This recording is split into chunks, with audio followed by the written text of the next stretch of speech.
Tātad jūs esat Latvijas SOS bērnu ciemata asociācijas Valmieras SOS ģimeņu atbalsta centrā.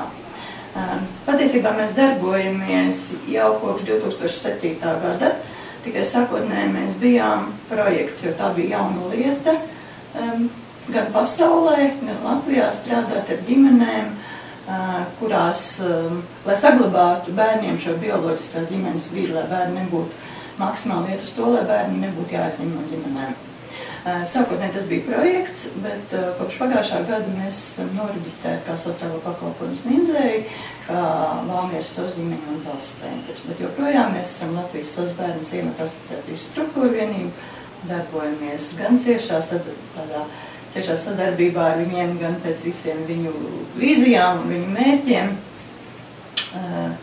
kas tā kā ir vērst uz to, lai nodrošinātu bērniem vislabākos apstākļus, vislabākās rūpes par bērniem, lai viņi spētu augt, pilnvērtīgi attīstīties un kļūt par tādiem, jāsaka, par pilnvērtīgiem sabiedrības locekļiem, par cilvēkiem, kas varbūt to Latviju arī vest uz labāku nākotni. Bērnu izņemšanu. Mēs paši esam, pievērst uzmanību par to, kā Latvijā notiek tā bērnu izņemšana, un diezgan brīžiem liekas tas intensīvi. Ko jūs domājat par to? Tas nav tāds viennozīmīgs jautājums. Jāskata ir katrs gadījums individuāli. Mūsu organizācija iestājas par to, ka labākā vieta bērnam tomēr ir ģimenē. Un jādara ir viss tas iespējamais, lai sniegtu vecākiem šo atbalstu, šo palīdzību, pakalpojumus, informāciju, zināšanas, izglītību vecākiem, lai viņi varētu paši nodrošināt bērnu audzināšanu. Jā, diemžēl ir gadījumi, kad labāk bērnam ir, ka viņš tiek izņemts no ģimenes. Jo šo gadu gaitā strādājot, mums ir ļoti dažāda pieredze, un mēs esam redzējuši arī tādus gadījumus, kur bērnam labāk ir ārpus ģimenes. Protams, tas ir skaitliski daudz mazāk nekā tie gadījumi, kuros tomēr bērni var saglabāt šo ģimeni un dot vecākiem atbalstu, lai viņš varētu tur palikt. Un tieši kādā veidā jūs palīdzat? Kā mēs palīdzam? Tā mūsu palīdzība, varētu teikt, ir tādos divos galvenos virzienos. Viens ir pakalpojumi, ko mēs piedāvājam ģimenēm, tas skaitā gan vecākiem, gan bērniem, tas ir psihologu pakalpojumi, tas ir speciālo pedagogu pakalpojumi, logopēdu pakalpojumi bērniem. Tas ir juristu pakalpojumi vecākiem, ir dažādi jautājumi, šo risināšanas, gan finansiāli jautājumi, gan attiecīgi jautājumi, laulības šķiršanas, uzturlīdzekļu nodrošināšana un tā. Gan arī dažādas izglītojošas nodarbības. Mums ir atbalsta grupas, mums ir izglītojošas grupas vecākiem, kur vecāki nāk kopā runā par bērnu audzināšanas jautājumiem. Populāri mums ir bērnu emocionāla audzināšana. Šos gadus, kas ir gājis, tās saulītes ir veidotas no to cilvēku, kas ir piedalījušies apmācībā, atziņām. Jūs varat, ja jūs interesē, paskatīties vēlāk. Tas ir viens bloks tāds. Otrs bloks ir tas vairāk tā kā preventīvais darbs, un tas ir par to, lai vecākiem būtu iespēja ar savu bērnu būt kopā brīvajā laikā. Tie ir dažādi pasākumi, tie ir kādus 3. gadu mums iet rotaļu vakari vecākiem, tāpēc es ļoti priecājos par šo te iespēju, jo mēs tiešām arī domājam to, ka vajadzētu popularizēt to, ka vecāki kopā ar bērniem pavada tomēr iespējami vairāk šo laiku, un tas laiks ir tāds saturīgi izmantots, nevis tikai vai nu sērfot pa internetu un skatīties varbūt ne tādas lietas, kas bērnam nebūtu piemērotas. Tikdējā laikā ir SMS kredītu jums. Es domāju, ka jūs noteikti esat sastapušies vecākiem, jā, kuri, par cik jūs teicāt, jūs palīdzat arī juristu pakalpojumus un tādā garā. Daudz ir tādu? Jā, būtībā daudz ir tādu. Neesam veikuši šo statistiku, bet es pieļauju, ka pusēji no vecākiem, kur griež pie mums pēc palīdzības, arī ir šis kredītu jūks, kur viņiem ir jāmaksā un jāsaka tā, ka nebūt ne tās sliktākās ģimenes nonāk un tās vieglprātīgākās ģimenes nonāk šajā kredītu jūgā, atceroties visu to neseno vēsturi, ar iespējām labi pelnīt, ar iespējām savu dzīves līmeni paaugstināt, un tad šo pēkšņo darba zaudējumu un dzīves līmeni kritumu ir daudz ģimenes tādas. Jā, tieši tā. Un cik jums ir cilvēku skaits šogad laikā palielinājies, samazinājies, palicis tāds pats? tas mūsu cilvēku skaits vai samazinājies vai palielinājies neraksturos būtībā varbūt to patieso stāvokli, kāds ir pilsētā un kāds ir valstī. Jo, ja mēs sākām 2007. gadā, tur mums bija tāda cēla liela mērķi, pēc iespējas vairāk bērniem palīdzēt, un tā mūsu projekta ietvaros tad darbojās 100 ģimenes un 200 bērnu vidēji caurmērā. Tas nozīmē, ka ģimenes jau nāk un iet pēc kādu laiku atkal projām tā kā no projekta. Tad šobrīd tas skaits ir apzināti samazināts. Tas nenozīmē, ka tā palīdzība nav vajadzīga, bet tas nozīmē to, ka mūsu darbs tomēr paliek arvien kvalitatīvāks. Mēs cenšamies sniegt tos pakalpojumus, ne tikai pakalpojumus, ko es nosaucu. Pamatā visiem šiem nosauktajiem pakalpojumiem sociālais darbs. Mums ir sociālie darbinieki, sociālais rehabilitētais, kas tiešām strādā ar pašu klientu, var teikt, ilgstoši viņa vidē, un tas darbs tiek ar vienu uzlabots, lai tie rezultāti būtu pilnvērtīgāki, lai noturīgāki, un lai tiešām tas labums būtu, nevis tikai skatītos, ka ir darīts. Tāpēc mēs ģimenes esam samazinājuši šobrīd līdz 50 ģimenēm, un vidēji apmēram 100 plus mīnus tur daži bērni. Bet, teiksim, to gribētāju pēc palīdzības ir daudz? To gribētāju ir daudz. To gribētāju ir daudz, jo būtībā no vienas puses mums tā kā arī no lielās SOS Kinderdorf ir prasība dot informāciju cilvēkiem, lai mēs būtu pieejami, lai mēs būtu visiem pieejami.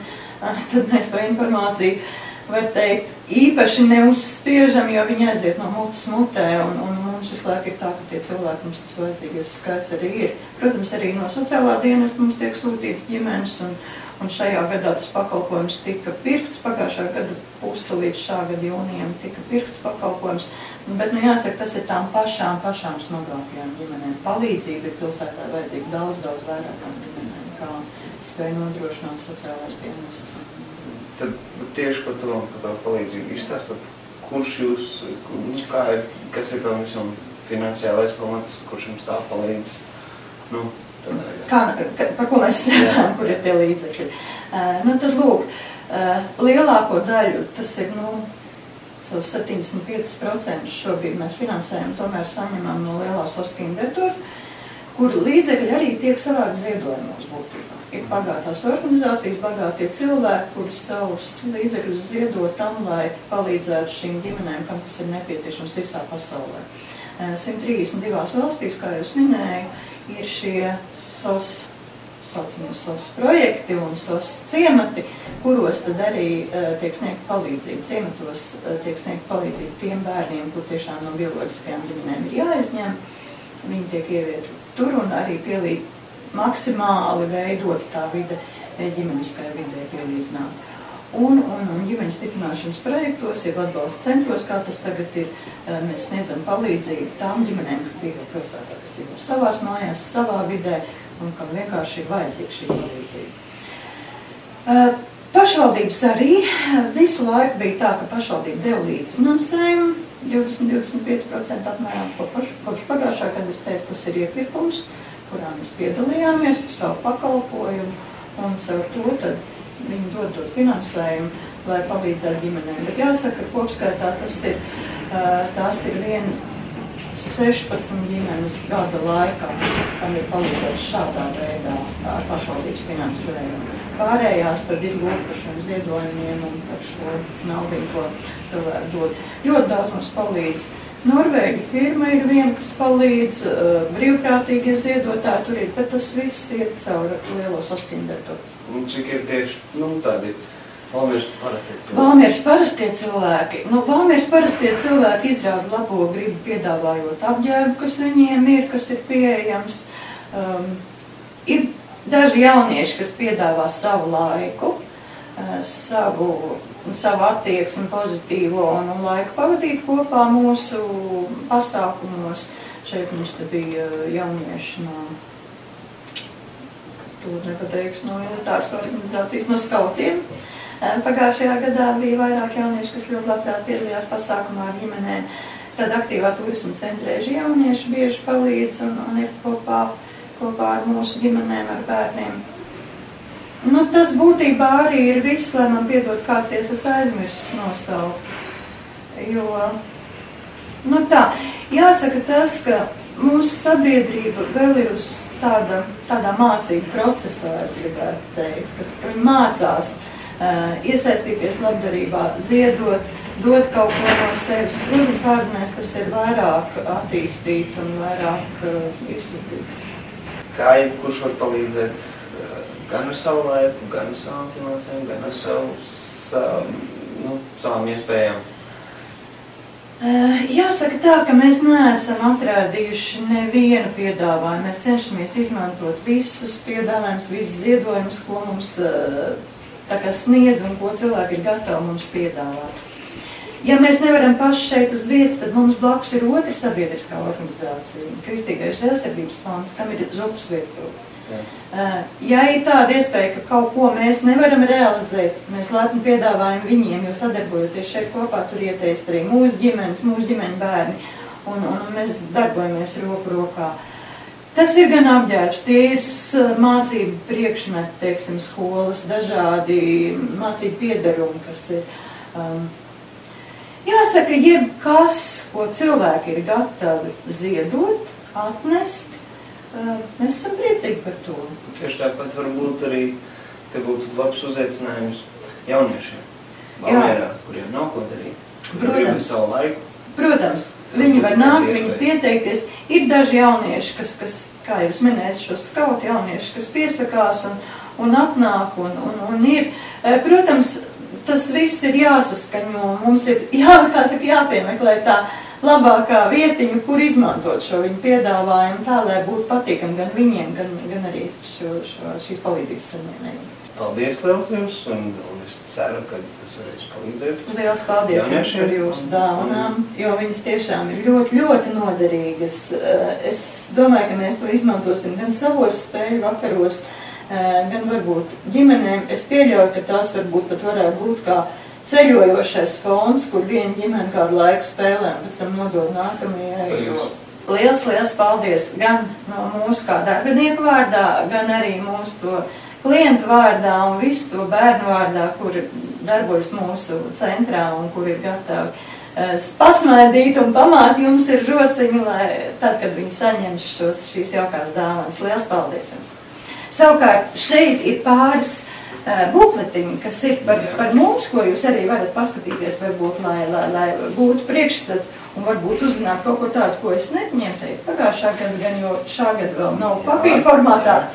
Un šeit ir neliela tādas piemiņas lietiņas, ko mēs dodam tieši tiem cilvēkiem, kas mums tad ziedo kaut ko, jo es aizmirsu pateikt vēl, ka ļoti jauks pasākums mums bija Ziemassvētku laikā, tad, kad arī tieši jaunieši, tādi jau jāsaka, tādi nobrieduši jaunieši no Valmieras, un es domāju, bija viņi draugi arī no citurienes, kas šo Ziemassvētku pasākumu mums uzrīkoja gan ar dāvanām, gan pašu savu klātbūtni un laiku pavadīšanu ar bērniem, kas arī bija ļoti jauki. Tā kā ir jau cilvēki, kas daudz ko labu dara.